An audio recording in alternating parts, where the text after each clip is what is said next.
دیکھو ماشاءاللہ آج آپ کے ہاں قرآن ختم ہوا. یہ قرآن ہے کیا؟ ہم کیوں پڑھتے ہیں، کیوں سنتے ہیں؟ انگریز تو نہیں پڑھتا نہ وہ سنتا ہے. آپ مجھے ایک بات بتاؤ، کوئی چیز ضروری ہو تو انگریز اس کو چھوڑ سکتا ہے؟ اچھا جب ہاں یا نہ میں کچھ سوال پوچھوں تو جواب دینا.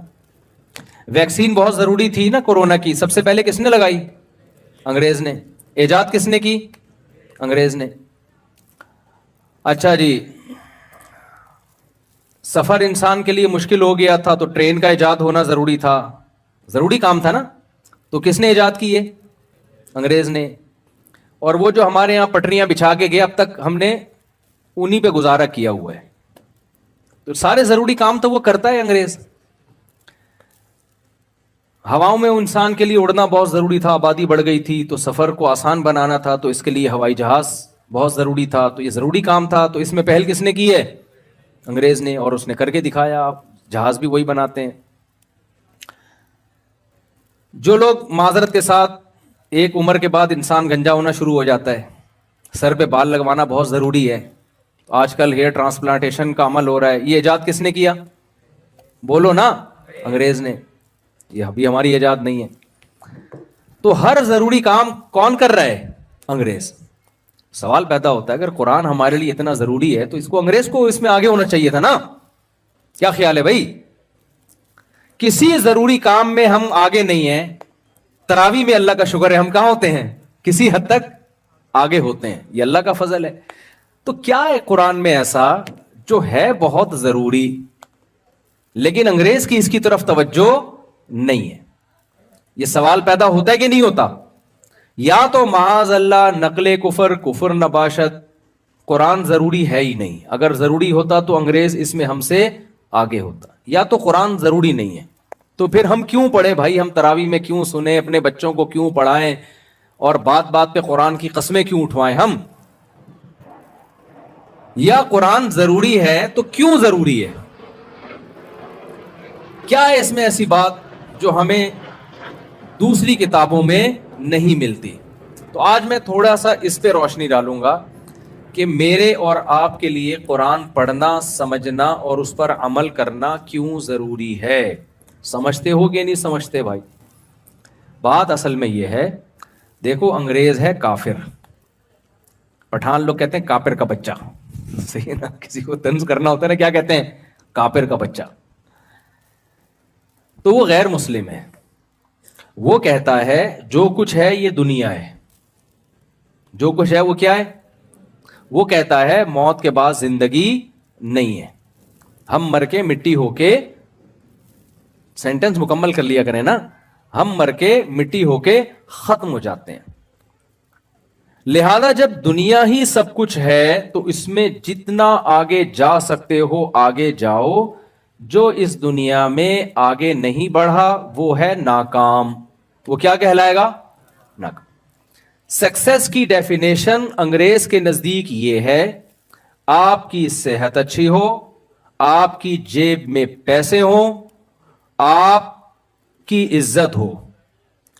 یہ تین چیزیں جس میں پائی جائیں گی وہ ایک سکسیسفل انسان، بولو، کہلائے گا.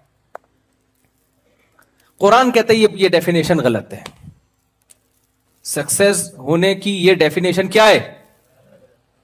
بولو نا، غلط ہے. قرآن نہیں مانتا اس کو. قرآن کہتے ہیں قارون کے پاس پیسہ بل گیٹ سے بھی زیادہ تھا.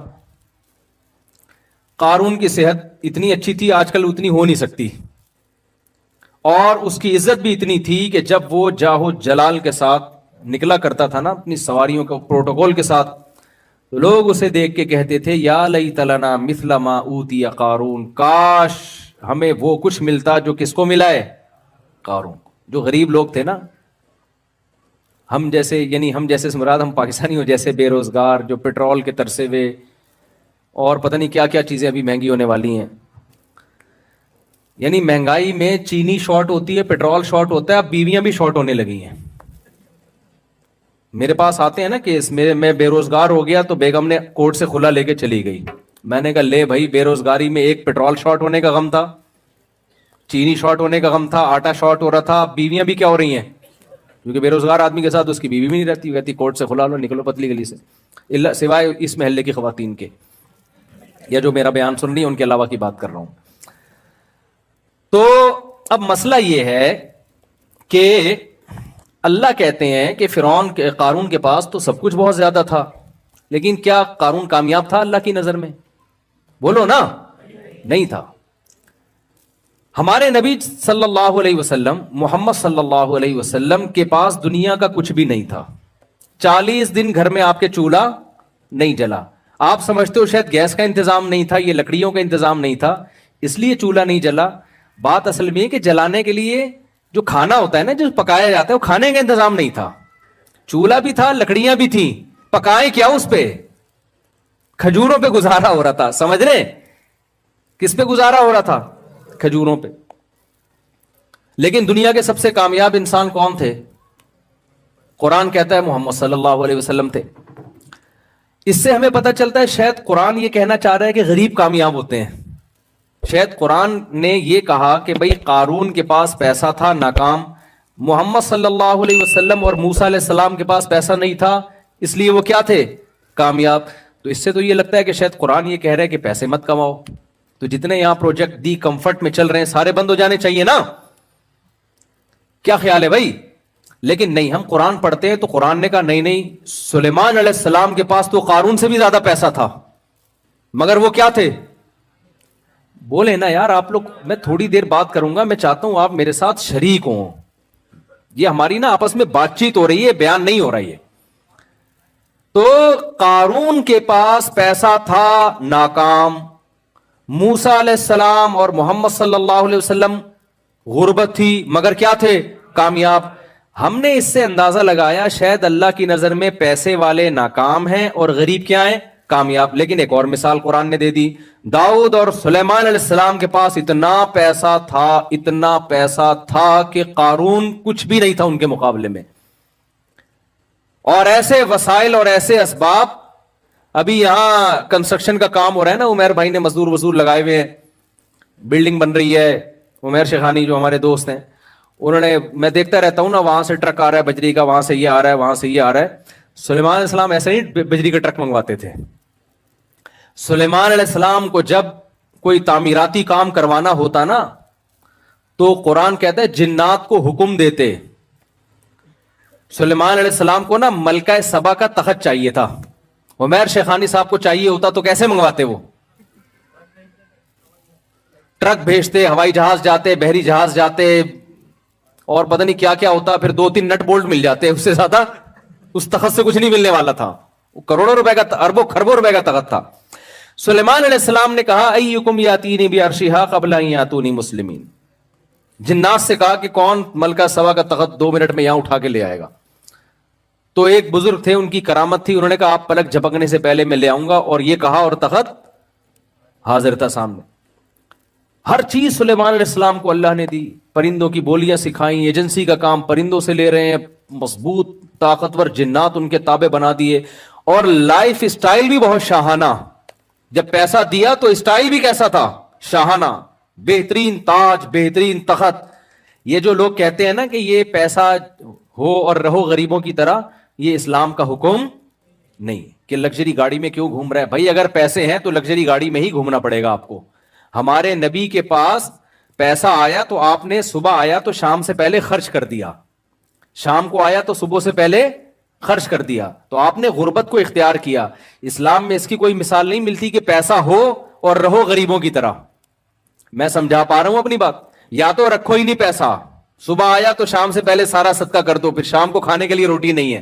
لیکن ایسا توکل کسی میں آج کل ہوتا نہیں ہے, اور نہ ہونا بھی نہیں چاہیے. یہ اسلام کا حکم بھی نہیں ہے, یعنی ہونا تو چاہیے لیکن اس پر عمل نہیں کرنا چاہیے اس طریقے سے. نبی صلی اللہ علیہ وسلم نے کیوں کیا, اس پر ایک مستقل بیان ہے میرا, بھی یہ موقع نہیں ہے. لیکن نبی نے پیسہ رکھا نہیں ہے, تو شریعت اس کی اجازت نہیں دیتی کہ آپ پیسہ رکھیں اور رہیں کس طرح؟ غریبوں کی طرح رہیں. بے شمار پیسہ ہے اور پھٹے ہوئے کپڑے پہن رہے ہیں, پیون. میں نے ایسے کروڑ پتی لوگوں کو دیکھا, بھائی تیرے کپڑے پھٹے ہوئے کیوں ہیں؟ کہہ رہے نبی نے پیون زدہ کپڑے پہنے. او بھائی نبی کے پاس تو پیسے نہیں تھے, صبح آئے تو صدقہ کر دیا نا, تو جو کپڑا ملا آپ نے پہن لیا. تمہارے پاس تو بینکوں میں کروڑوں روپے رکھا ہوا ہے, تم پھٹے پرانے کپڑے کیوں پہن رہے ہو بھائی؟ اچھا یہ پہلے زمانے میں ہم کہتے تھے کپڑے پہنے, اب جس کے پاس جتنا پیسہ نا وہ کپڑے نہیں پہن رہا. وہ اب کیا ہو رہا ہے معاملہ, یعنی جتنا پیسہ آئے گا نا کپڑے مارکیٹ سے کیا ہوں گے, اسٹائل ہے بھائی. غریب لوگ کپڑے پہنتے ہیں. اب تو ایک آدھ چڈی مڈی پہن کے نا مالدار آدمی کہہ رہا ہے یار اسٹائل ہے ہمارا, یہ کپڑے وپڑے تو غریبوں کا کام ہے پہننا. خیر میرا موضوع نہ کہیں چینج ہو جائے نا, میں اس لیے ذرا کوشش کر رہا ہوں کہ وہ, یعنی مالدار خواتین کے کپڑوں پہ پیسہ بہت لگتا ہے مگر کپڑا نہیں لگتا.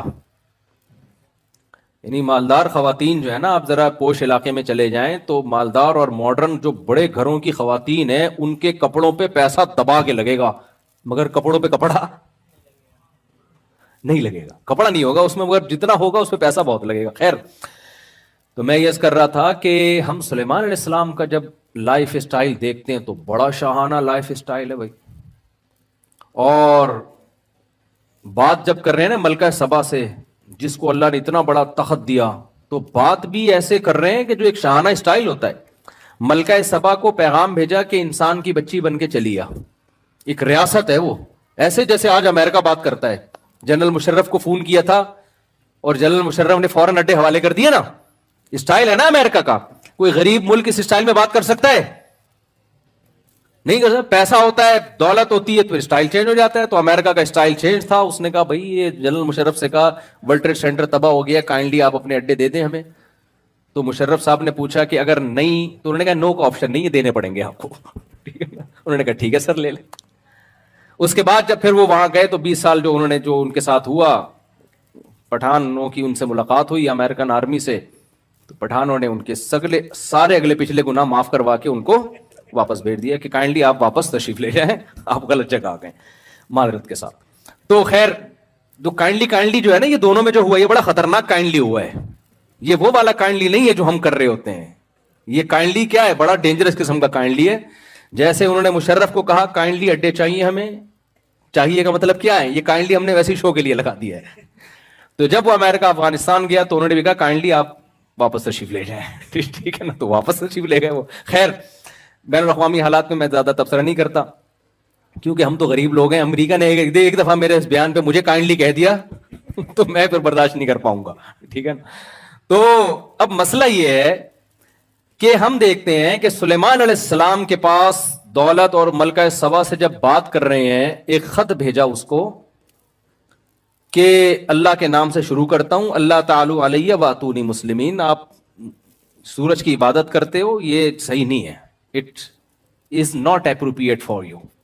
یہ بالکل بھی مناسب نہیں ہے کہ اللہ کی کھا کے, اللہ کی نعمتوں سے فائدہ اٹھا کے عبادت کس کی ہو رہی ہے, سورج کی. بڑی پاورفل ریاست تھی لیکن اس کو بولا کہ آپ تشریف لے آئیں فرما بردار بن کے. ملکہ سبا نے انکوائری کے لیے لوگ بھیجے تو پتا چلا یہ تو بڑے پاورفل ہیں. سلیمان علیہ السلام نے دھمکی دی کہ پہلا پیغام میرا آرام سے گیا تھا, دوسرا پیغام نہیں آئے گا, میری فوج آئے گی اور اب بندی بن کے آرام سے چلی جاؤ. تو یہ اسٹائل کس کا تھا, سلیمان علیہ السلام کا. پاور بھی تھی, جب پاور ہوتی ہے تو اسٹائل یہی ہوتا ہے. اب مجھے ایک بات بتاؤ, سلیمان علیہ السلام کے, اچھا معذرت کے ساتھ خواتین بہت ناراض ہوتی ہیں ایسی باتوں سے, 100 بیویاں بھی تھی سلیمان علیہ السلام کی, بہت معذرت کے ساتھ. میں ایسی باتیں کرتا کہا ہوں, آپ کو پتہ ہے شادیوں وادیوں کی, لیکن بخاری میں ہے کہ سلیمان علیہ السلام کی بیویاں کتنی تھی, 100 بیویاں تھیں. وہ مجھ سے پوچھ کے نہیں کی بھائی انہوں نے, تو ان سے جا کے پوچھو, مجھے نہیں کہو. لوگ کہتے ہیں آپ ایسی باتیں کیوں کر رہے ہو, انہوں نے ایسا کام کر لیا, ہم باتیں کرنے پر پابندی لگا رہے ہو. تو ان کی جب پیسہ بہت تھا تو وسائل بہت تھے, تو شادیاں کتنی کی, ایک وقت میں 100 بیویاں تھیں سلیمان علیہ السلام کی. لیکن قرآن ان کو بھی کیا کہتا ہے, کامیاب, ناکام نہیں تھے. کیا تھے وہ, کامیاب. نعم العبد, بہت پیارے بندے تھے اللہ کے وہ, دنیا میں بھی ان کے لیے بھلائی اور آخرت میں بھی بھلائی. تو اے اللہ, کبھی تو بتا رہا ہے کہ غریب کامیاب ہے اور مالدار ناکام ہے, کبھی تو کہہ رہا ہے کہ مالدار کامیاب ہے, غریب کیا ہے, ناکام ہے. تو سمجھ میں نہیں آ رہا. تو اللہ نے اس مسئلے کا حل یہ بتایا کہ بھائی اللہ نہ تمہاری دولت کو دیکھتا ہے نہ تمہاری غربت کو دیکھتا ہے, اللہ کیا دیکھتا ہے, تمہارے عمل کو. جو غریب ہو کے اللہ کو خوش کرے وہ غربت میں کامیاب ہے, جو مالدار ہو کے اللہ کو خوش کرے وہ مالداری میں کامیاب. ہم صحابہ میں دیکھتے ہیں, حضرت بلال انتہائی غریب تھے لیکن حضرت ابو بکر بہت مالدار تھے. ہمارے ہاں جامع الرشید میں حضرت ابو بکر کے بارے میں جو تاریخی روایات سے ان کے جو اثاثے ملتے ہیں, ایسٹس ملتے ہیں, وہ اربوں روپے میں, اس زمانے کے اربوں روپے بنتے ہیں وہ. حضرت عثمان اتنے بڑے تاجر تھے کہ 400 گھوڑے ایک ٹائم پہ انہوں نے صدقہ کر دیے, گفٹ کر دیے. تو جو 400 گھوڑے ایک ٹائم پہ کر رہا ہے اور پھر بھی مالدار ہے, اس کے پاس بیک اپ پہ کتنے گھوڑے ہوں گے؟ آپ کیا سمجھتے ہو گھوڑے کیا گٹکے کی قیمت میں ملتے تھے؟ ہے بھائی, اس زمانے کی شاہی سواری تھی گھوڑا بھائی, یا آج کی لینڈ کروزر ہے وہ. تو 400 تھی ان کے پاس جو صدقہ کیا, اور اس کے علاوہ بھی تھے اونٹ اتنے اتنے ان کے پاس. تو ارب پتی تاجر تھے عثمان رضی اللہ تعالیٰ عنہ, وہ بھی کامیاب, اور حضرت بلال جو غریب تھے وہ بھی کیا تھے؟ کامیاب تھے. تو اسلام سکسیس اور کامیابی کی وہ ڈیفینیشن بیان نہیں کرتا جو کون بیان کرتا ہے؟ گورا. گورا کہتا ہے مادی ترقی ہی کامیابی ہے, لہذا اس کی نظر میں قرآن کی ویلیو نہیں. اسلام کہتا ہے کہ اصل کامیابی کیا ہے؟ آخرت. لیکن اس کو دنیا سے جوڑتا ہے. وہ کیسے جوڑتا ہے وہ میں آخر میں آپ کو بتاؤں گا. تو ہمیں قرآن نہ چند باتیں بیان کرتا ہے, وہ باتیں ہم نے غور سے سننے بھی ہیں اور سمجھنے بھی ہیں کہ ہم قرآن کیوں پڑھتے ہیں. دیکھو کچھ چیزیں ایسی ہیں جو ہماری زندگی گزارنے کے لیے بہت ضروری. قرآن نے کہا کہ میں نے تمام پیغمبروں کو ایک کلمہ دے کے بھیجا ہے, انسانوں کو اس کلمے پہ لے کر آؤ. وہ تمہاری نجات کے لیے وہ کلمہ کیا ہے؟ ضروری. وہ کلمہ ہے لا الہ الا اللہ. گورا اس کو نہیں مانتا. وہ کلمہ کیا ہے؟ لا الہ الا اللہ. اس لا الہ الا اللہ میں 4 نظریات ہیں جن پہ ہم اقرار کر رہے ہیں. نمبر 1, اس کا سادہ سادہ ترجمہ کیا ہے؟ اللہ کے سوا کوئی عبادت کے لائق نہیں ہے. اس میں پہلا ہم نے یہ اقرار کر لیا کہ یہ کائنات خود سے نہیں بنی ہے, اس کو کسی نے بنایا ہے. کوئی اگر یہ کہتا ہو کہ یہ کائنات خود بخود بنی ہے, وہ لا الہ الا اللہ پڑھے گا؟ وہ تو کہے جب ہے ہی نہیں تو پھر الہ ہی نہیں ہے. جب الہ ہی نہیں ہے تو اللہ کا اس کا نام تو پہلے تو مانو گے تو پھر اس کے بعد اس کو نام دو گے نا. ہم نے مان لیا کہ اس کائنات کو کسی نے پیدا کیا ہے, یہ خود سے نہیں بنی. میں بار بار مثالیں دیتا ہوں. ڈیجیٹل کیمرے کی مثال اکثر میں دیتا ہوں کیونکہ ہمارے ہاں جامعہ رشید میں کچھ سائنٹسٹ آئے تھے, انہوں نے ہمیں بتایا کہ ڈیجیٹل کیمرہ ایجاد کیسے ہوا. انہوں نے بتایا کہ جی یہ ریز آتی ہیں, یوں آتی ہیں, وغیرہ وغیرہ جو بھی ہوتا ہے. میں کچھ یونیورسٹی میں لیکچرار تو ہوں نہیں. انہوں نے بتایا کہ یہ ڈیجیٹل کیمرہ پورا انسانی آنکھ کی کاپی ہے. یعنی سائنسدانوں کی یہ ایجاد نہیں ہے. ایجاد کہتے ہیں عدم سے وجود میں لانا. یہ فرسٹ کاپی ہے. یہ کیا ہے؟ جیسے جاپان ایک موبائل ایجاد کرتا ہے, کوریا ایجاد کرتا ہے, چائنا فورن مارکیٹ میں کیا لے آتا ہے؟ کاپی لے آتا ہے. وہ ہے نا کہ امریکہ نے ایک سوئی ایجاد کی اور دعویٰ کیا کہ اس سے باریک کوئی سوئی بنا کے دکھائے. جاپان نے کہا ایسی کی تیسی, یار تم ٹیکنالوجی میں ہمیں چیلنج کر رہے ہو, تم بول رہے اس سے باریک سوئی. جاپان نے اس میں سوراخ کر کے دکھا دیا. اس سے باریک تو دور کی بات, اسی میں سوراخ کر کے دکھا دیا. امریکہ حیران, ابے یار تو ہم سے بھی بڑے فنٹر نکلے. پاکستانی آپ کو پتا ہے کسی سے پیچھے نہیں رہتا. پاکستانی نے چیلنج قبول کیا, اس پہ میڈ ان پاکستان لکھ کے دکھا دیا. یعنی اتنی باریک سوئی پہ لکھ کے دکھا دیا. یار لکھا کیا ہے؟ Made in Pakistan. تو اب آپ مجھے بتاؤ, اوریجنل بنانا مشکل ہے یا کاپی؟ اوریجنل مشکل ہے. کاپی اوریجنل جیسی نہیں ہوتی. اوریجنل جب موبائل بنا تھا تو لاکھوں کروڑوں سال بعد جا کے بنا ہے نا. آدم علیہ السلام تو پتہ نہیں کب سے آئے ہوئے تھے. ترقی کرتے کرتے کرتے کرتے کرتے کرتے ایک سائنسدان مرا, اس نے اپنی نالج آگے پارسل کی, اس نے پھر آگے پارسل کی, تھوڑی سی مزید ترقی ہوتے ہوتے ہوتے ہوتے بندر کی دم غائب ہو رہی ہے ڈارون کے مطابق, اور ہماری ترقی انتہا کو پہنچ رہی ہے. تو بندر کی کوئی دم غائب نہیں ہوئی ہے, یہ میں بتا دوں آپ کو. بندر جیسا کروڑوں سال پہلے تھا آج بھی ویسا ہی ہے, اور انسان جیسا لاکھوں سال پہلے تھا آج بھی ویسا ہی ہے. میں سائنسدانوں سے کہتا ہوں اگر ہم بندر تھے, دم کہاں ہے ہماری؟ یا تو ہمیں دم چاہیے یا دم کے پیسے چاہیے ہمیں. صحیح بات ہے نا یار, کیا بات ہے, پورا پارٹی آپ نے غائب کر دیا ہمارا یار. تو نہ دم دے رہے ہو نہ دم کے پیسے دے رہے ہو. تو خیر میں یہ آپ سے عرض کر رہا تھا, میری سپیڈ تھوڑی تیز ہے تاکہ جلدی بیان ختم ہو جائے. تو میں یہ عرض کر رہا تھا آپ سے کہ دیکھو یہ جو ڈیجیٹل کیمرہ ہے یہ انسانی آنکھ کی کاپی ہے. یہ میں اپنی طرف سے نہیں کہہ رہا, میں نے سائنسدانوں سے سنا ہے, جو یہیں کے سائنسدان ہیں لیکن انہی کو پڑھا ہوا ہے انہوں نے. اب آپ مجھے بتاؤ یہ جو کاپی والا ڈیجیٹل کیمرہ ہے جس سے یہ ویڈیو ریکارڈ ہو رہی ہے, آپ اپنے پروفیسر صاحب سے, لیکچرار سے پوچھیں یا سائنسدان سے پوچھیں یہ کیسے بنا. وہ کہ خربوں سال میں گلاسز یوں یوں ہوتے ہوتے جل بن کے ایک ایسی مشین اتفاق سے وجود میں آ گئی, پھر کروڑوں سال میں اس کی فنیشنگ ہوتے ہوتے یہ بن گیا. مان لو گے آپ؟ بول لو نا یار, کیا ہو گیا؟ نہیں مانو گے یار. کاپی خود سے نہیں بنا رہے آپ, اور جو اوریجنل ہے اس کے آپ کہہ رہے ہو کہ ایک سیل تھا اور وہ ترقی کرتے کرتے خربوں سال میں ایک بندر بن گیا, پھر انسان بن گیا, یہ آنکھ بن گئی. یہ نہیں ہو سکتا خدا کی قسم. خربوں سال میں بھی ایک آنکھ جو اوریجنل ڈیجیٹل کیمرہ ہے وہ خربوں سال میں بھی وجود میں نہیں آ سکتی. ڈیجیٹل کیمرہ خود نہیں دیکھتا, ہمیں دکھاتا ہے, جبکہ ہماری جو آنکھ کا کیمرہ یہ خود دیکھتا ہے. یہ دماغ سے اس کا لنک ہے, یہ سمجھتا بھی ہے کہ میں کیا دیکھ رہا ہوں. یہ ناممکن ہے کہ اربوں سال میں وجود میں آ کے یہاں کھوپڑی میں ایڈجسٹ ہو جائے. اور ڈیجیٹل کیمرہ ایک ہوتا ہے, دو کیمروں کو ایڈجسٹ کرنا بڑا مشکل کام ہوتا ہے. ہماری کھوپڑی میں ایک کیمرہ نہیں ہے, کتنے کیمرے ہیں؟ دو. اور ایسے ایڈجسٹ ہوئے نا ماں کے پیٹ میں کہ ذرا سی ان کی سیٹنگ آؤٹ ہو تو 2 کے 3 اور 3 کے 4 نظر آنا شروع ہو جاتے ہیں. کون تھا ماں کے پیٹ میں کہ ماں روٹی کھا رہی ہے, گوشت کھا رہی ہے؟ کون ہے ماں کے پیٹ میں جو بچے کی آنکھیں بنا رہا ہے اور ورنیل کیلیپر کے ذریعے اس کو جناب اس کی پتلیوں کو ایڈجسٹ کر رہا ہے؟ کون تھا ماں کے پیٹ میں؟ خدا کی قسم یہ خود بخود نہیں ہو سکتا. تو ہم کلمے میں اقرار کرتے ہیں یہ کائنات بنی نہیں ہے بلکہ اس کو بنایا گیا ہے. یہ بنایا گیا ہے. دوسری بات ہم نے کلمے میں اقرار کیا, یہ کلمہ جو ہے نا حدیث میں آتا ہے سب سے افضل ذکر لا الہ الا اللہ ہے. اس کی وجہ ہے کہ اس میں بہت سارے نظریوں پہ تلواریں چل رہی ہیں. دوسرا ہم اس میں اعتراف کرتے ہیں کہ جس نے بنایا ہے وہ ایک ہے. جس نے بنایا وہ کتنے؟ ایک ہے. وہ ایک سے زیادہ. اس میں ان لوگوں کی نفی ہو گئی جو خدا کو تو مانتے ہیں لیکن بے شمار خدا ہیں. اتنے بت ہیں.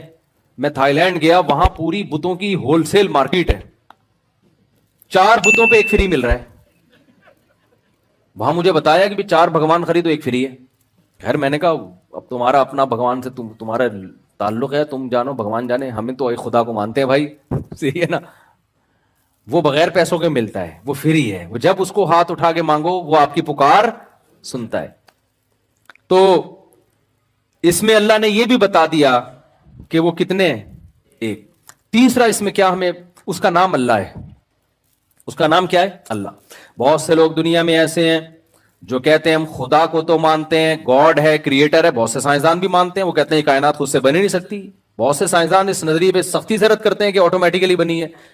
وہ ہنستے ہیں اس پہ کہ یار یہ خود ہی سے دھماکہ ہو گیا. کہہ رہے ہیں انرجی کے بغیر دھماکہ کیسے ہوا؟ وہ انرجی کہاں سے آئی اور مادہ کہاں سے آیا؟ انرجی مادے میں کنورٹ ہوئی ہے تو انرجی تو پہلے سے کہیں سے آئی ہوگی نا. عدم سے تو کچھ بھی نہیں آ سکتا, تو کوئی ذات ہے. لیکن وہ کہتے ہیں ہم یہ کیوں مانیں کہ وہ اللہ ہے؟ مسلمانوں کو ہم کیوں لفٹ کرائیں؟ میں سمجھا پا رہا ہوں اپنی بات. بھائی ہم کیوں مانیں کہ اللہ ہے؟ بس ہے, کوئی خدا ہے, کریٹر ہے, بنایا ہے, اس کا نام اللہ. یہ ہمیں کہاں سے پتا چل گیا؟ کیونکہ اگر وہ مانیں گے کہ وہ اللہ ہے تو پھر قرآن ماننا پڑے گا, پیغمبروں کو ماننا پڑے گا, پھر نماز ہے, پھر زکوٰۃ ہے, پھر مولوی کو بھی بیچ میں لانا پڑے گا کہ طلاق ہو گئی ہے کہ نہیں ہو گئی ہے, وراثت میں کس کا ہے, یہ کتنی شادیاں کر سکتا ہوں, کتنی نہیں کر سکتا. وہ کہتے ہیں یہ تو ریاست بتائے گی آپ کو, مولویوں سے کیوں پوچھ رہے ہو؟ تو یہ سارے نا لوازمات اس کے بیچ میں آ جائیں گے. تو انہوں نے کہا وہ ہے مگر وہ اللہ بولو نہیں. ہم ان سے کہتے ہیں کہ دیکھو ایک خدا وہ ہے جو اپنے بندوں سے تعلق رکھتا ہے, جس نے موسیٰ کلیم اللہ کو بھیجا, جس نے آدم کو بھیجا, نوح علیہ السلام کو بھیجا, جو کلام نازل کرتا ہے تورات کی شکل میں, انجیل کی شکل میں, قرآن کی شکل میں. اس میں ہمیں پورا اس کا انٹروڈکشن مل رہا ہے. یہ بھی پتا چل رہا ہے کہ یہ اس کا تعارف کیا ہے, اللہ لا الہ الا هو الحی القیوم. جب ہم پوچھتے ہیں کہ تیرا تعارف کیا, وہ کہتا ہے میں وہ ذات ہوں جس کے سوا کوئی عبادت کے لائق نہیں. لا تاخذہ سنۃ ولا نوم, اسے نہ نیند آتی ہے نہ اونگ آتی ہے. لہ ما فی السماوات و ما فی الارض, ساری کائنات کا تن تنہا میں مالک ہوں. یعلم ما بین ایدیہم وما خلفہم, جو ہو چکا, جو ہو رہا ہے, جو ہوگا, سب کچھ جانتا ہوں میں. کن باتوں سے خوش ہوتا ہوں یہ بھی بتا رہا ہے, کن باتوں سے ناراض ہوتا ہوں یہ بھی بتا رہا ہے. وہ کہہ رہا ہے کہ میں توحید سے خوش ہوتا ہوں, کوئی میری عبادت کرے, اطاعت کرے, اس سے خوش ہوتا ہوں. کوئی میرے لیے غریبوں کو کھانا کھلائے, اس سے خوش ہوتا ہوں. کوئی گھر گھر میں مسکرا کے داخل ہو اس سے خوش ہوتا ہوں, بد اخلاق لوگوں سے خوش نہیں ہوتا, زنا کرنے والوں سے خوش نہیں ہوتا, سود کھانے والوں سے خوش نہیں ہوتا. وہ پورا اپنا انٹروڈکشن کروا رہا ہے. اس کا نام ہے اللہ. اللہ کے علاوہ اگر کوئی اور خدا ہے تو وہ چپ بیٹھا ہوا ہے. ہم انگریز سے پوچھتے ہیں اگر اللہ کے علاوہ کچھ اور ہے تو وہ کیا کہہ رہا ہے؟ وہ کہنے کچھ بھی نہیں کہہ رہا. وہ کون سی کتاب ہے بھائی جس میں اس کے حکام لکھے ہیں؟ کہنے کوئی کتاب نہیں ہے. ہم کہتے ہیں یار مجھے ایک بات بتاؤ, ایک ملک نے 2 سفیر بھیجے, ایک سچی مچی کا سفیر ہے. امریکہ نے 2 سفیر بھیجے آپ کے پاس, ایک ہے سچی مچی کا اور ایک ہے جھوٹی موٹی کا. سچی مچی کا آ کے آپ کو پیپر بتا رہا ہے کہ امریکہ نے یہ پیغام بھیجا ہے کہ اڈے دے دو ہمیں ورنہ ایسی کی تیسی کر دیں گے, یا کوئی اور اچھا پیغام لے آؤ نا, ہمیں دھمکیاں کیوں لے کر آ رہے ہیں؟ امریکہ نے کہا ہے کہ میں آپ کی حکومت اب گر رہی ہے, پیٹرول سے سنا ہے کہ بیویاں بھی مارکیٹ سے شارٹ ہونے لگی آپ لوگوں کی, تو اب میں آپ کو IMF سے قرضہ دلوا رہا ہوں. وہ پورا ایک اس کے پاس پیکج ہے اور اس کے پاس سند ہے, اسٹیمپ ہے, سب کچھ ہے. دوسرا گھننا بنا ہوا ہے چپ, وہ بول ہی نہیں رہا کہ یہ جھوٹ بول رہا ہے, میں ہوں اچھا, میں صحیح ہوں, میں اصل سفیر میں ہوں. وہ کیا بنا ہوا ہے؟ وہ چپ کر کے بیٹھا ہوا ہے.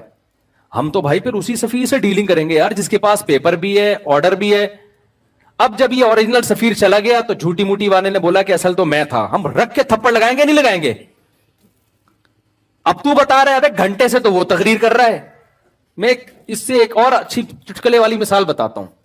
ہمارے ایک دوست کی شادی نہیں ہو رہی تھی, یہ مثال جلدی سمجھ میں آئے گی آپ لوگوں کے.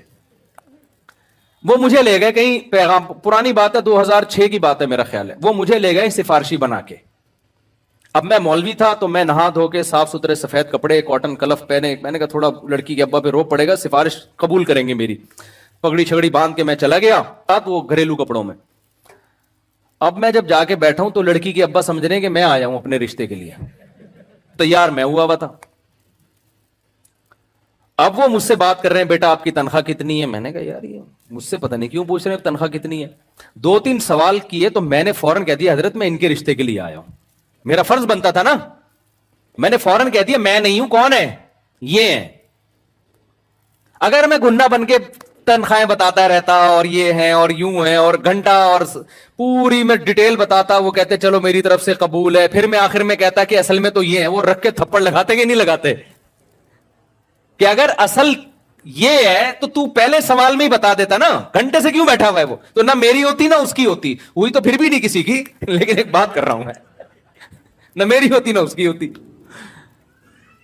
تو بھائی اگر اللہ خدا نہیں ہے تو جب اللہ معاذ اللہ اگر جھوٹا ہے تو وہ کہہ رہا ہے میں نے موسیٰ کو بھیجا, قرآن نازل کیا, پیغمبروں کو بھیجا, اپنا انٹروڈکشن کروا رہا ہے, تو جو اوریجنل سچی مچی کا ہے وہ آ کے بتاتا کیوں نہیں ہے کہ یہ غلط ہے؟ وہ ہزاروں سال سے چپ بیٹھا ہوا ہے, اب بھی بیٹھا ہوا ہے اور بیٹھا ہی رہے گا, تو اس کو بیٹھا ہی رہنے دو, اس کو لفٹ کرانے کی کوشش.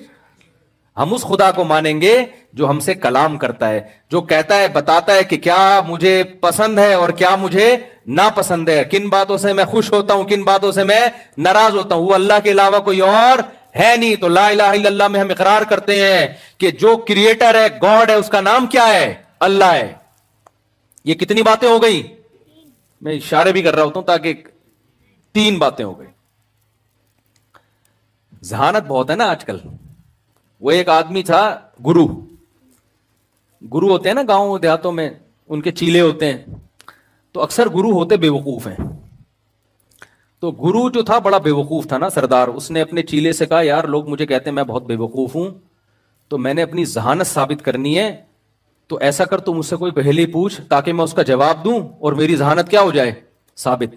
لیکن کہا کہ آسان پوچھنا, مشکل نہیں پوچھنا, ایسی پوچھنا جس کا جواب مجھے آئے, ورنہ میں تجھے چھوڑوں گا نہیں.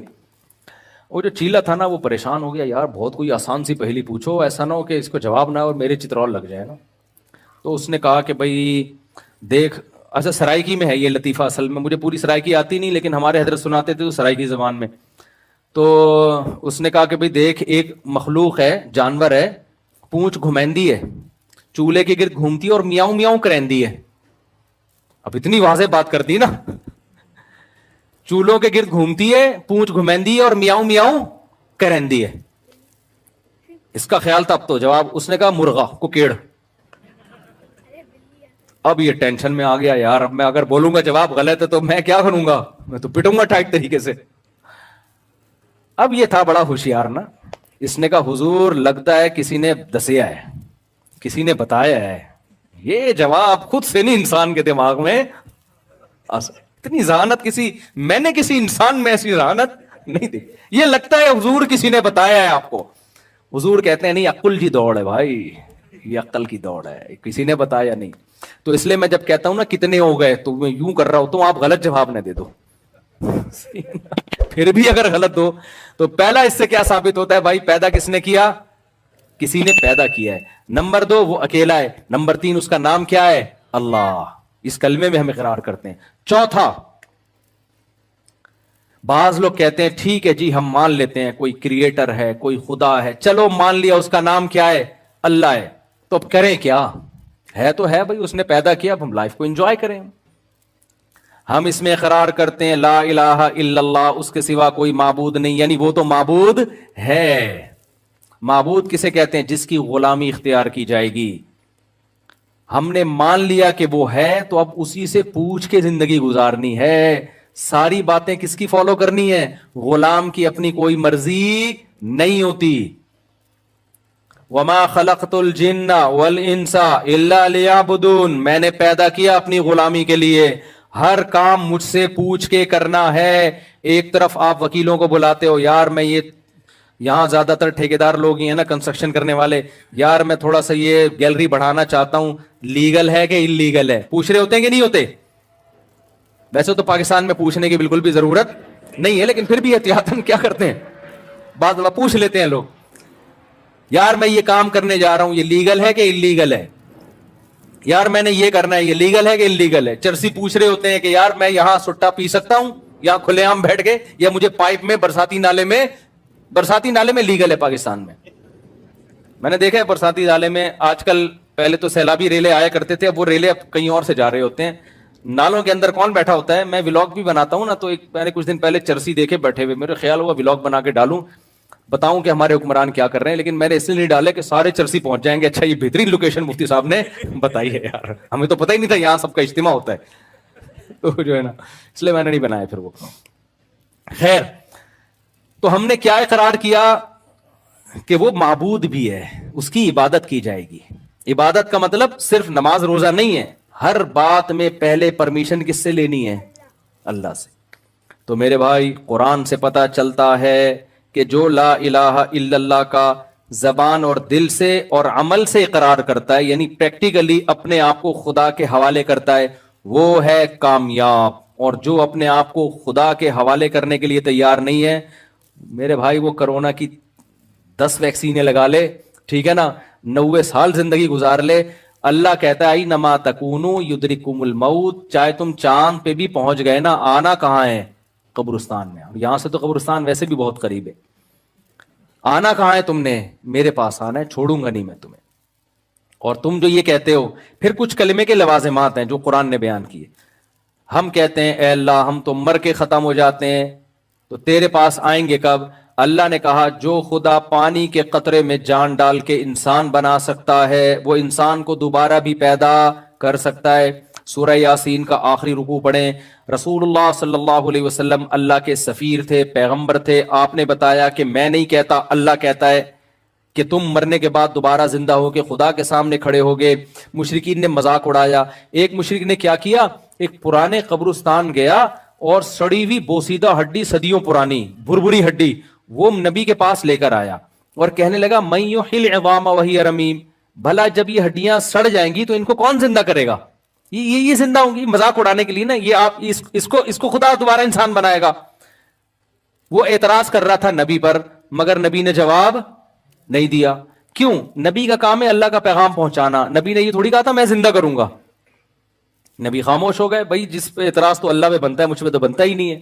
تو اللہ نے سورہ یاسین کا آخری رکوع نازل کیا. اس میں کیا حکم دیا؟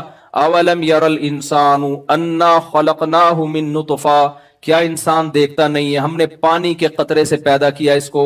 ذرا اس کو چاہیے وہ پانی کا قطرہ نبی کے پاس لے کر آئے اور کہے کہ اس قطرے کو کون انسان بنا سکتا ہے. تو نبی کیا کہیں گے؟ تو بھی اسی سے بنائے اور ساری دنیا اسی سے بن رہی. یہ قطرہ ہے جو ماں کے رحم میں جب ماں روٹی کھاتی ہے، اسی روٹی سے اس قطرے میں آنکھ بھی بنتی ہے، ناک بھی بنتی ہے، دل بھی بنتا ہے، دماغ بھی بنتا ہے، جگر بھی بنتا ہے، پورا جسم تیار ہوتا ہے. پھر جو ہے آپ کا ہارٹ جو ہے وہ پمپنگ کرنا شروع کرتا ہے. دماغ کی بڑی لمبی نسیں, اتنی لمبی پائپ لائنیں دماغ میں کہ یہاں سے لے کے جاؤ اور چاند سے گھما کے نیچے لے آؤ, ایسی پائپ لائنوں کو جس میں بلڈ سرکولیٹ کرتا ہے, اللہ گچھا بنا کے بچے کی کھوپڑی میں فٹ کر دیتے ہیں. اور یہ بن کس سے رہا ہے؟ روٹی سے جو ماں کھا رہی ہے, کھجور سے, روٹی سے, دودھ سے, دہی سے, جو کچھ کھا رہی ہے سب چیزوں سے بچے کی کنسٹرکشن ہو رہی ہے. آپ سیمنٹ بجری سے تعمیر بنا سکتے ہو, خدا کی قسم کوئی ایسا میٹیریل نہیں ہے جس سے ماں کے پیٹ میں بچہ بنا دو. اللہ روٹی اور چاول سے کیا بنا رہا ہوتا ہے؟ اس بچے کی آنکھیں, ناک, دل, دماغ, جگر بنا رہا ہوتا ہے, اور پھر اس کو ماں کے پیٹ سے نکالتے ہی ماں کی چھاتیوں میں دودھ پیدا کر دیتا ہے. یہ بتاتا ہے کہ جس روٹی سے اس کی کنسٹرکشن ہو رہی تھی, اسی روٹی سے اب کیا پیدا ہوگا؟ دودھ پیدا ہوگا. اور پیدا کس وقت ہوگا؟ نہ اس کی ولادت سے پہلے نہ بعد میں. جب بچہ پیدا ہوا اب ضرورت ہے, اب اسی روٹی سے دودھ بننا شروع ہو جائے گا. تو اللہ کہتے ہیں اے نبی اس کو بتا دیجئے, اولم یر الانسان, کیا انسان دیکھتا نہیں ہے ہم نے اس کو پانی سے بنایا, فاذا هو خصیم مبین, ایسا بنا کہ آج جھگڑا کر رہا ہے. قال من یحیی العظام وہی رمیم, بنانے والے کو کہہ رہا ہے کہ میں دوبارہ مر گیا تو کون زندہ کرے گا مجھے؟ بنا کس سے؟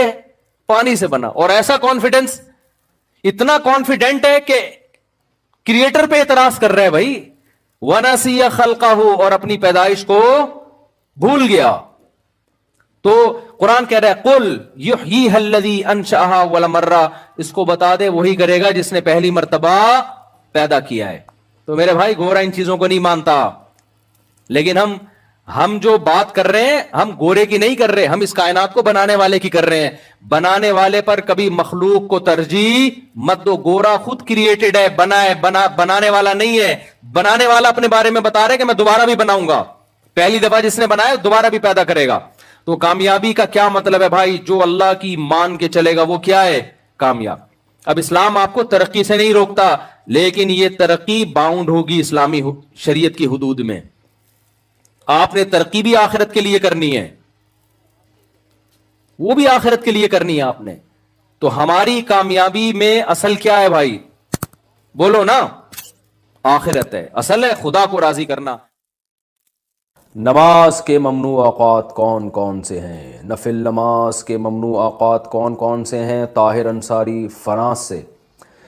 دیکھیں نماز کے جو ممنوع اوقات ہیں, ایک تو یہ ہے کہ سورج کا ذرا سا کنارہ نکل جائے, یعنی جب فجر کی نماز قضا ہوتی ہے نا, جس ٹائم پہ سورج ذرا سا نکل جائے تو اب مکروہ وقت شروع ہو گیا, جب تک کہ وہ ایک نیزے تک نہیں پہنچ جاتا, یعنی اتنا بلند نہ ہو جائے کہ اس کی میں جو ہے نا تھوڑی سی چمک پیدا ہو جائے. جو پاکستان اور ہندوستان میں تقریباً 15 سے 20 منٹ کا ٹائم ہوتا ہے یہ, اور دوسرے ملکوں میں زیادہ بھی ہو سکتا ہے, ناروے میں ہو سکتا ہے بہت ہی زیادہ ہو, لیکن وہاں کے حکام الگ ہیں. تو یعنی سورج میں تھوڑی سی تیزی پیدا ہو جائے تو اس وقت پھر آپ نماز پڑھ سکتے ہیں. دوسرا مکروہ وقت ہے جب سورج بالکل سر پہ پہنچ جائے, جس کو زوال کا وقت کہتے ہیں.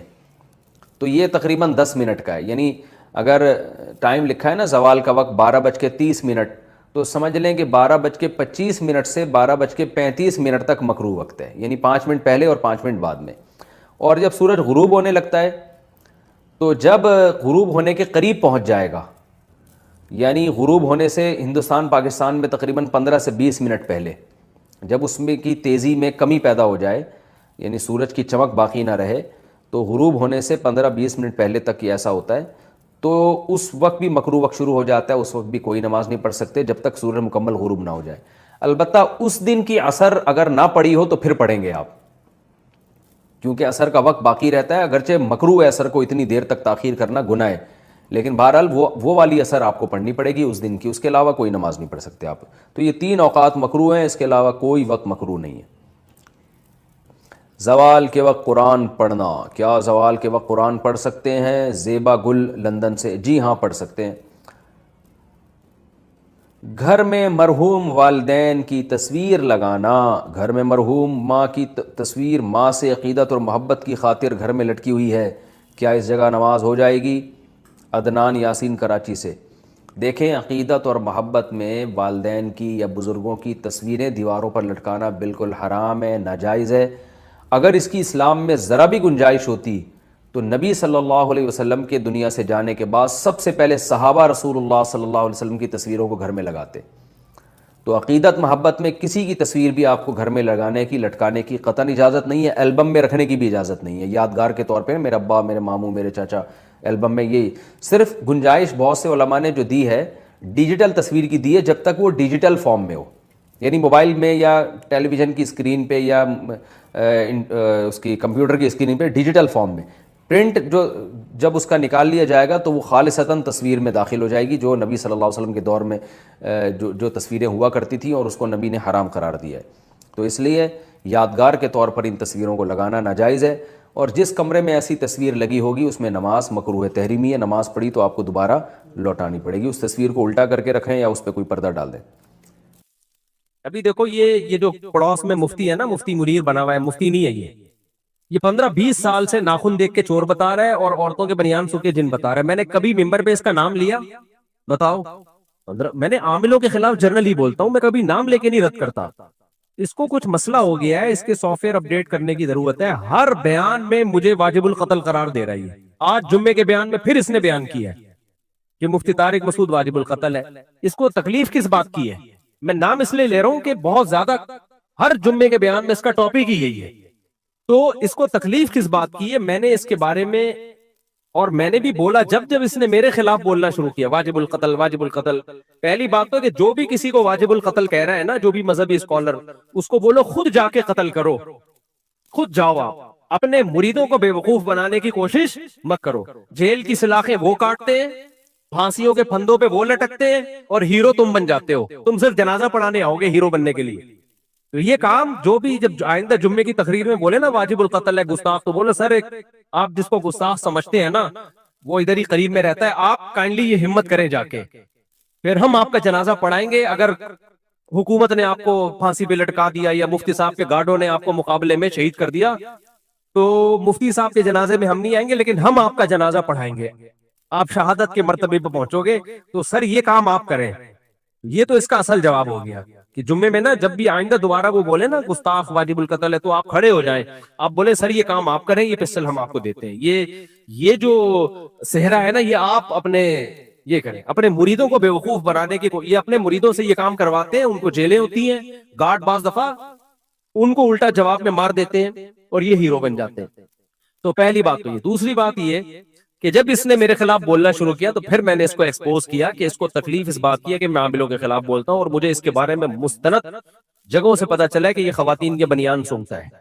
تو اب اس کو چڑھو رہی ہے اسی جملے سے، بنیان بنیان بنیان. تو اس کا حل یہ ہے کہ آپ بنیان سونگنا چھوڑ دیں.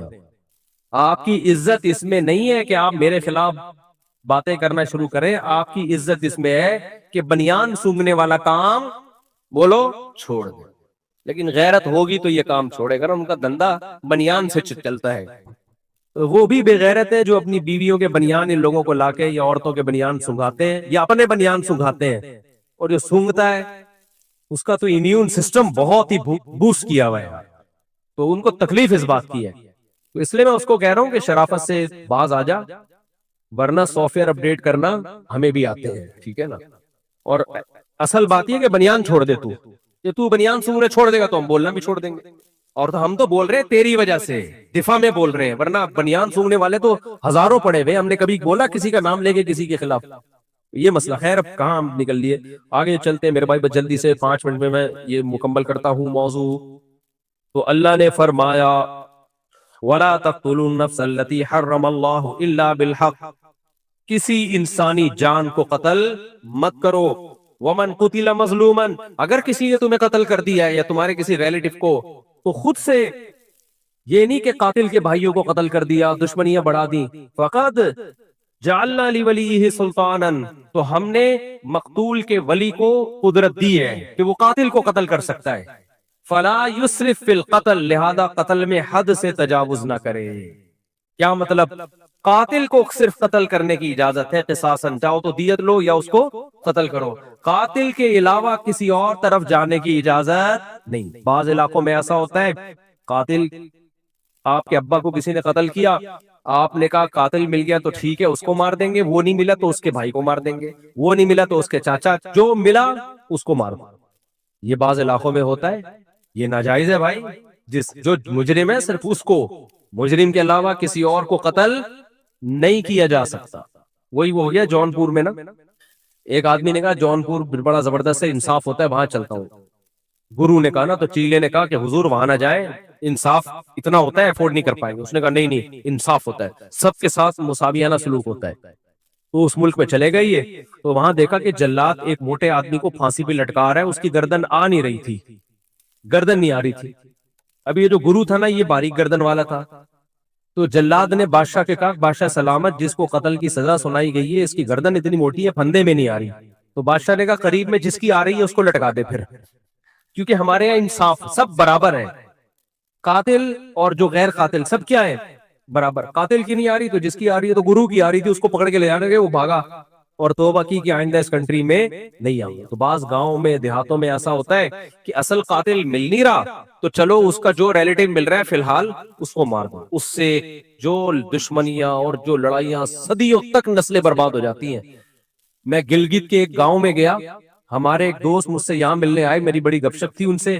جب میں گیا تو انہوں نے مجھے بلایا کہ آپ آئیں. ایک پوائنٹ طے ہوا کہ وہاں تک آپ آ جائیں، یہاں تک میں آؤں گا، ملاقات ہوگی. میں نے کہا اکیلے آ رہے ہوں گے؟ دیکھا 50 بندے کلاشن کوفے لے کے ان کے ساتھ. ابے میں نے کہا کیا ہو رہا ہے بھائی، میں تو آپ سے ملاقات کے سلسلے میں حاضر ہوا ہوں، یہ مجھے اغوا کرنے آئے ہو، کیا کرنے آئے ہو؟ میں پہلے تو ڈر گیا. اچھا ان کی تھی بھی ماشاءاللہ 4 بیویاں. یہ موضوع سیٹ کے بعد ابھی معذرت چاہتا ہوں. تو 4 بیویوں کا فائدہ یہ ہوا کہ ان کے بیٹے پوتے داماد وہ سارے کلاشن بردار، پوتے وہ سارے وہ آئے ملنے کے لیے. میں اکیلا باریک سا، میں بیٹھا ہوں ان کے سامنے، وہ میرے سامنے. اور اس زیادہ کیمرے کا دور تھا نہیں اس وقت، 2000 میرا خیال ہے یہ 11 یا 12 کی بات ہوگی. تو میں نے کہا یہ سب کیا ہے؟ کہتے ہیں یار وہ ہماری دشمنی ہے، کیا کریں، اس کے بغیر ہم کہیں جا نہیں سکتے. میں نے کہا دشمنی کیوں کہہ رہے ہیں؟ ہمارے باپ نے فلانے کے چاچے کو مارا تھا، تو اس کے پھپھے نے ہمارے نانے کو مار دیا، تو ہمارے نانے نے اس کی پھپھو کو مار دیا، تو اس کی پھپھو نے اس کے دادا کو مار دیا، تو اس کے دادا نے اس کے بھتیجے کو مار دیا. تو کہہ رہے ہم لوگ کے سسٹم یہ ہے کہ جو ملے مار دو. تو میں نے کہا آپ نے بھی کوئی مارا؟ کہہ رہے میں نے تو نہیں مارا، میرے فلاں نے مارا تھا، تو وہ تو مل نہیں رہا، پتہ نہیں کہاں دبئی بھاگ گیا، کہاں بھاگ گیا. تو اب میں نے مارا نہیں ہے لیکن ماریں گے مجھے. یہ میں نے کہا یار عجیب ڈرامہ چل رہا ہے یار. کہہ رہے چل یہی رہا ہے مارکیٹ میں، تو زندگی ہے یار. یہ ہر وقت فلاش 50-60. کہتے ہم تو جہاں چائے پینے بھی جاتا ہوں، کہہ رہے 50 آدمی میرے ساتھ ہوتے ہیں. میں نے کہا ایسا تو نہیں ہوتا کہ اب آپ نہیں ملیں گے تو مجھے مار دیں گے، کہ آپ کا چاچا نہیں مل رہا تو آپ کا جو وہ مجھے مینٹور کہتے تھے، اپنا مرشد کہتے تھے، تو آپ کا مرشد ملا اس کو مار دو. پھر میں نے ان کو واقعہ سنایا. ایک آدمی KPK کے کسی گاؤں میں گیا، وہ قبائلی علاقوں میں نا، کراچی والا گیا. تو اب وہ کراچی والا بیچارہ، وہ KPK وہ بڑا غیرت مند تھا، اس نے کہا چلو ہم تمہیں سیر کراتے ہیں. کسی گاؤں کا واقعہ ہے، KPK میں ایسا ہوتا نہیں ہے، کسی علاقے کا واقعہ ہے. تو وہ اس نے کہا ہم چلو کراچی والے کو کہا تمہیں سیر کراتے ہیں. تو جانا ادھر تھا، بڑے لمبے راستے سے اس کو لے کے جا رہا ہے. کراچی والے نے بولا بھائی یہاں جانا ہے تو گھما کے کیوں لے کے جا رہا ہے؟ اس نے کہا ہو ادھر ہمارا دشمن بیٹھا ہے، وہ فائر کرے گا. کراچی والا ڈر گیا، بھائی یہ تو مسئلہ خراب ہے یہاں پہ نا. اس نے جب دیکھا نا کراچی والا ڈر رہا ہے، اس نے کہا ہو ڈرو نہیں، وہ ہمارا 1 مہمان مارے گا، ہم اس کے 10 مہمان ماریں گے، ڈرنے کی ضرورت. اب بتاؤ اس سے ڈر کم ہوگا یا بڑھے گا؟ وہ تو اور ڈر گیا بھائی. ابے ادھر تو مہمان چل رہے ہیں، وہ تو ہمارا 1 مہمان، ہم اس کے 10 مہمان. تو جب وہ 50 کلاشن کو برداروں کے ساتھ آئے نا اور کہا کہ اس طرح سے مارا جاتا ہے، میں نے کہا بھائی میرا کیا ہوگا؟ ایسا نہ وہ بولے یار یہ مفتی کوئی اڑا دو، فی الحال یہ نہیں مل رہا. تو خیر اتنا بھی نہیں ہوتا. اچھا ایک بات ہے، ان علاقوں میں علماء کی بڑی قدر ہے، اور صرف علماء کی وجہ سے امن قائم ہے، صرف علماء کی وجہ سے. اگر علماء نہ ہوتے نا تو کٹ کٹ کے ختم ہو. وہ آتے آخر میں مولوی کے پاس ہی ہیں، کہ مولوی کا جو فیصلہ ہوگا وہ مانیں گے. مذہب کی بڑی عزت ہے، یہ بھی ایک پازیٹیو چیز ہے. لیکن بھائی مذہب کو پورا فالو کرو. اللہ قرآن میں کہہ رہا ہے کہ قاتل کے علاوہ کسی سے دست درازی کی تمہیں اجازت نہیں ہے. بس 1-2 آیتیں پڑھ لیتا ہوں میں. آگے اللہ نے فرمایا وَلَا تَقْرَبُوا مَالَ الْيَتِيمِ، یتیم کے مال کے قریبی مت پھٹکو. باپ کا انتقال ہو گیا اور تمہاری چھوٹے بھائی ہیں، چھوٹی بہنیں ہیں، ان کا مال مت کھاؤ. نہ چاچا کھائے، نہ ماموں کھائے، نہ باپ کھائے، نہ بڑا بھائی کھائے. اس کے مال کی حفاظت کرو. فرمایا وَأَوْفُوا بِالْعَهْدِ، معاہدوں کی پابندی کرو. جس انسان سے بھی کوئی ایگریمنٹ ہوتا ہے اس کی پابندی کرو، کیونکہ ان العہد کان مسئولا، ایگریمنٹ کے بارے میں صرف گورنمنٹ نہیں پوچھتی، آخرت میں کون پوچھے گا؟ اللہ پوچھے گا. وَأَوْفُوا الْكَيْلَ إِذَا كِلْتُمْ، جب بھی کسٹمر کو کوئی چیز تول کے دو تو پورا پورا تولا کرو، اس میں ڈنڈی مت مارا کرو. وَزِنُوا بِالْقِسْطَاسِ الْمُسْتَقِيمِ، بڑا مزہ آتا ہے اس آیت کو پڑھنے میں. وَزِنُوا بِالْقِسْطَاسِ الْمُسْتَقِيمِ، سیدھے ترازو سے وزن کیا کرو، ترازو میں ڈنڈی نہ مارا کرو. پیمانہ کیا ہونا چاہیے؟ اس میں ایکوریسی ہونی چاہیے. علماء نے لکھا ہے کہ یہ پیمانہ صرف وہ ترازو نہیں ہے، ہر جگہ یہ پیمانہ، عقل کا پیمانہ بھی جب آپ اینالائز کریں کسی کی بات کو تو اس میں فرقہ پرستی میں نہ آئے، اس میں رشتہ داری میں نہ آئے. آپ دلیل سے تجزیہ کر کے دیکھیں کون صحیح کہہ رہا ہے اور کون غلط کہہ رہا ہے. آپ کے فرقے کے خلاف بات جا رہی ہے اگر تو بھی اگر صحیح کہہ رہا ہے تو بھائی ایکسپٹ کرو اس کو. آپ ہمارے ہاں جو لوگ یہ بھی کہتے ہیں نا کہ فرقہ واریت غلط ہے، سب سے زیادہ ہٹ دھرمی وہ دکھا رہے ہوتے ہیں، سب سے زیادہ ہٹ دھرمی وہ دکھا رہے ہوتے ہیں. ان کے خلاف جب کوئی بات آئے گی تو بعض ایسے بھی اسکالر ماضی قریب میں گزرے جنہوں نے صحابہ کو بہت برا بلا کہا. جب علماء کو غصہ آیا اور علماء نے ان کے عیب دنیا کو بتانا شروع کیے تو ان کے فالوورز بہت سیخ پا ہو گئے. تو علماء نے کہا کہ یہ جب صحابہ کے خلاف بول رہے تھے اور پھر ہم جب صحابہ کا دفاع کرتے تھے تو آپ ہمیں کہتے تھے کہ تنقید سے بالا تر صرف پیغمبر کی ذات ہے. تو پھر آپ کے پیر و مرشد بھی تو تنقید سے بالا تر ہے نا، آپ کے اسکالر، ان پہ تنقید ہو رہی ہے تو دلیل سے جواب دو نا، غصے میں بوکلاتے کیوں ہو؟ یہ آج کل بڑا مسئلہ ہے. صحابی کے خلاف بول لو، نہیں علماء کو غصہ نہیں آئے، چپ چاپ سنتے رہے. لیکن جب آپ کے کسی لیڈر کے خلاف بولو ایک دم غصہ لال پیلے. بھائی تنقید کے سے بالا تر بالفرض اگر صحابہ نہیں ہے تو آپ کا جو اسکالر ہے یا جو آپ جس کو فالو کرتے ہیں وہ بھی تو تنقید سے بالا تر نہیں ہے نا، اس پہ بھی تو تنقید ہو سکتی ہے نا.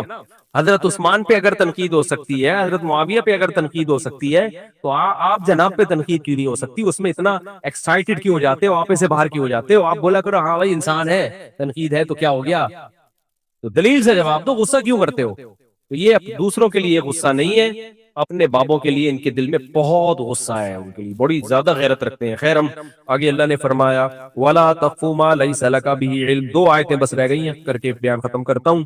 اللہ کہتے ہیں جس چیز کی نالج نہ ہونا اس کے پیچھے مت چلا کرو، بھیکا مت کرو، پتا کچھ ہے نہیں بھیکے جا رہا ہے. ہر کہیں سے کوئی خبر آ گئی، آپ کو اس کی حقیقت معلوم نہیں ہے، چلا دی مارکیٹ میں. آج سسٹم یہی چل رہا ہے ہمارے ملک میں.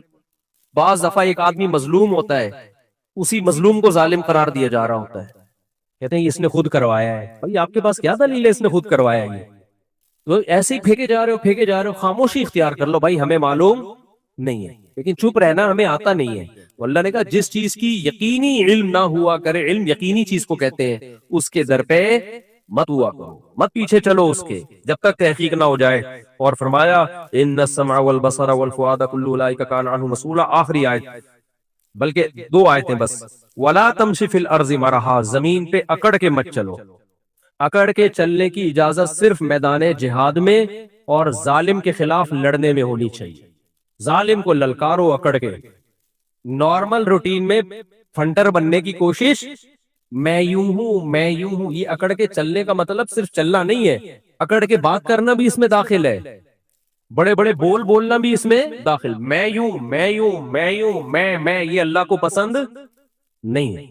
جب بات آئے عالم کون ہے، بھائی میں تو چھوٹا سا مولوی ہوں، بڑے بڑے لوگ مجھ سے علم میں پڑے ہوئے، میں تو چھوٹا سا مفتی ہوں، بڑے بڑے مفتیان کرام، ان بڑوں کے مقابلے میں تو ہم مفتی بھی نہیں ہے، جاہل ہیں. آج یہ تواضع مذہبی لوگوں میں ختم ہو گئی. میں ہی ہوں سب کچھ، قرآن صرف مجھے آتا ہے، باقی سارے منجن بیچ رہے ہیں، حدیث صرف مجھے آتی ہے، باقی سارے 1400 سال سے گھاس کھا رہے ہیں. تو یہ کیا ہے؟ یہ باتوں کا تکبر ہے. ایک ہے چال میں تکبر، جو صاحب علم ہے اس کی باتوں میں تکبر ہوتا ہے، جو جسم اور صحت والا ہے اس کی چال میں تکبر آ جاتا ہے. تو اللہ کہتے ہیں زمین پہ تکبر سے مت چلو. ہاں جاہل باطل کا مقابلہ ہو رہا ہے، جیسے میدان جہاد میں ایک صحابی آئے، سر پہ پٹی باندھی اور ایسے اکڑ کے چلے، کہنے لگے حل میں مبارز، کوئی ہے مقابلہ کرنے والا؟ تو نبی نے کیا فرمایا؟ اللہ کو یہ چال بالکل پسند نہیں ہے، سوائے اس موقع پہ. اس موقع پہ اللہ کو یہی چال پسند ہے. اللہ کے دشمنوں کو للکار رہے ہو، اس میں یہ نہیں کہ فقیر آپ کی خدمت میں حاضر ہوا ہے مارکوٹائی کے سلسلے میں. وہاں یہ اسٹائل ہی ہونا چاہیے. آگے اللہ تعالیٰ فرماتے ہیں اسی لیے جو اپنے ملی نغمے ہوتے ہیں نا جس میں اپنا امیج باطل کے سامنے دکھایا جا رہا ہوتا ہے, ہمارے پاس یہ میزائل ہے, ہمارے پاس وہ اسلام دشمنوں کو یا دشمن ممالک کو دکھایا جا رہا ہوتا ہے, اس پہ بھی لوگوں نے نیچے نیگیٹو کمنٹس لکھے ہوتے ہیں, ابے تمہارے پاس صرف باتیں ہی ہیں, کر کچھ نہیں سکتے. یہ موقع تانے دینے کا نہیں ہے. دشمن کے مقابلے میں آپ بتاؤ ہم بہت طاقتور ہیں, سمجھ رہے ہو, ہم بہت پاورفل ہیں. دشمن کو خوش ہونے کا موقع مت دو. اور حدیث میں دعا ہے لا تشمت بی الاعداء, اے اللہ میرے مقابلے میں میرے دشمنوں کو خوش نہیں کرنا. تو ہم اپنے ملک کے دشمنوں کو اپنی کمزوریاں بیان کر کے کیوں خوش کریں بھائی؟ آپس کے پھڈے آپس میں حل کرو. اب کوئی ہمارا دشمن ملک ہے, وہ اگر کوئی نیوز ہمارے خلاف چلاتا ہے اس کو مت پھیلاؤ, اس کو بولو تمہاری ایسی کی تیسی. صحیح ہے نا, تو کون ہے بھائی؟ سیدنا معاویہ کا اختلاف ہوا نا حضرت علی سے, تو روم کے بادشاہ نے اس سے فائدہ اٹھانے کی کوشش کی, تو حضرت معاویہ نے ایسی دھمکی لگائی اس کو کہ ہمارا آپس کا مسئلہ ہے بھائی یہ. اور مجھے پورے الفاظ یاد نہیں, اس کا مفہوم یاد ہے کہ جب علی رضی اللہ عنہ تیرے مقابلے میں آئیں گے تو سب سے پہلا سپاہی میں ہوں گا. ہم آپس کے پھڈوں میں یار ہم دوسرے دشمن ملکوں کو خوش کر رہے ہیں, وہ کہہ رہے ہیں یہ صحیح ہے بھائی, ترنے والا ہے ان کو کھا جاؤ. تو اس میں اپنے کنٹری پہ سمجھوتا نہیں کرنا چاہیے. آگے چلتے ہیں, بس یہ آخری آیت.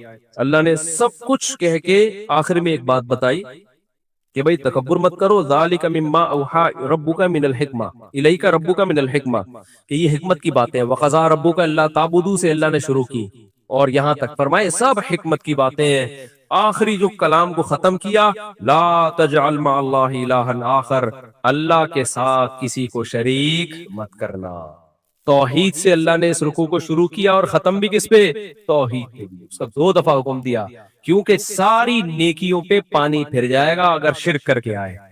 بعض لوگ ماں باپ کے ساتھ بڑے اچھے, سخاوت بہت زیادہ, بہت اللہ اللہ, کبھی یتیم کا مال نہیں کھایا انہوں نے, وہ بہت پیارے, پولائٹ, میٹھے, نبی کی محبت بھی بہت, لیکن یا اللہ کے ساتھ یا رسول اللہ مدد کے نعرے بھی لگاتے ہیں. اس لیے اللہ نے کہہ دیا اگر شرک کر لیا فَتُلْقَى فِي جَهَنَّمَ مَلُومًا مَدْحُورًا, دھتکار کے ملامت زدہ بنا کے تجھے جہنم میں پھینکوں گا میں, ساری تیری نیکیوں کو برباد کروں گا. میرے ساتھ کسی کو شریک کیا, اللہ غیرت والا ہے, وہ شرکت برداشت نہیں کرتا.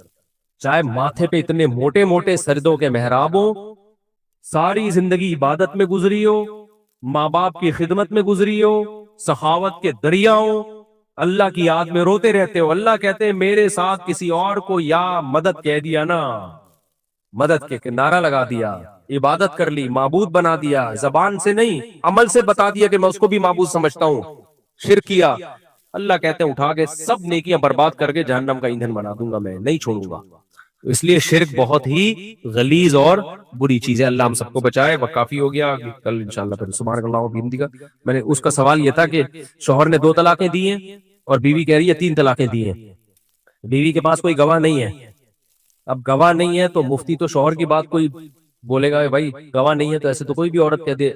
لیکن عورت کو اگر 100% یقین ہے کہ شوہر جھوٹ بول رہا ہے تو عورت کسی بھی طرح سے اس سے علیحدگی اختیار کر, اس کو قریب نہ آنے دے. ایسی صورت میں کورٹ کا سہارا بھی لیا جا سکتا ہے. ایسی مجبوری میں یک طرفہ خلا لے لے, وہ کورٹ تو یک طرفہ خلا کہے گی, لیکن ہم یہ کہیں گے چونکہ 3 طلاقیں دی ہیں تو ویسے ہی حرام ہو گئی ہے وہ, تو کورٹ کا ایک ڈاکومنٹیشن کے لیے. لیکن جب عورت کو 100% یقین ہو, ڈرامے بازی نہ کر رہی ہو, سمجھتے عورت جھوٹ بول رہی ہے تو پھر تو اللہ کا عذاب آئے گا اس کے اوپر. اسی وجہ سے کیونکہ گواہ نہیں ہے نا, تو ہم مرد ہی کی بات کو لیں گے نا کہ بھئی تمہارے پاس گواہ